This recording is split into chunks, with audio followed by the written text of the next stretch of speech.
Jocelyne Begri, bonjour. Bonjour. Vous êtes ici pour nous présenter deux de vos ouvrages parus aux éditions L'Harmattan. Le premier, Une esthétique contemporaine de l'album de jeunesse, sous-titré De grands petits livres, et le second, Entre voir et dire, images de l'art à l'adresse des enfants. Alors pouvez-vous vous présenter et nous expliquer la portée de vos ouvrages?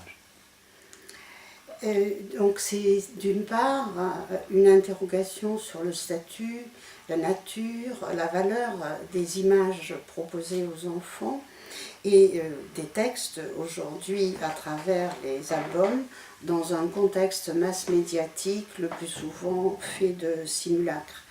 Je reviens sur la volonté d'auteurs et d'illustrateurs de quelques maisons d'édition que je dis de création, Hippomée, Le Sourire qui mord, les éditions du Rouergue, d'offrir dès les années 70 du siècle dernier des images qui ne soient pas celles de la banalité et des textes de valeur afin de ménager chez leurs jeunes destinataires une expérience littéraire, esthétique, voire artistique.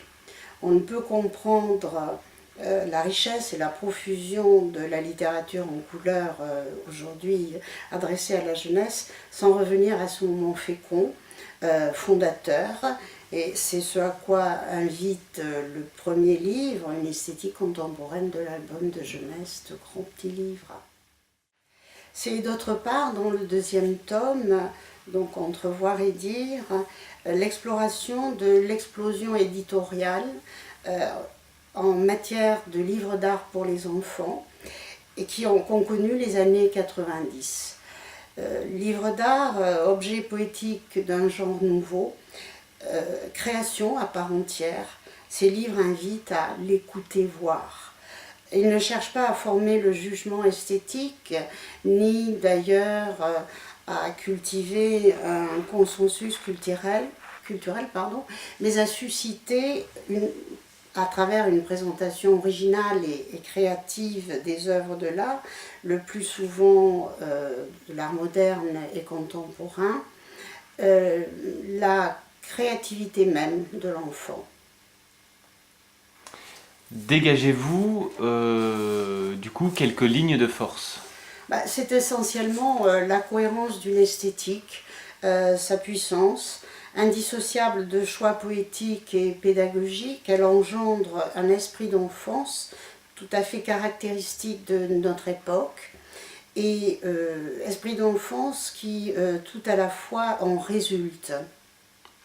Cette esthétique, lointainement héritière de l'âge baroque et des premiers écrits adressés aux enfants, mais revisitée par l'art moderne, cristallise les questions décisives de l'art d'aujourd'hui, sa mise en jeu par le jeu lui-même, son goût de l'originaire et son enjeu métaphysique.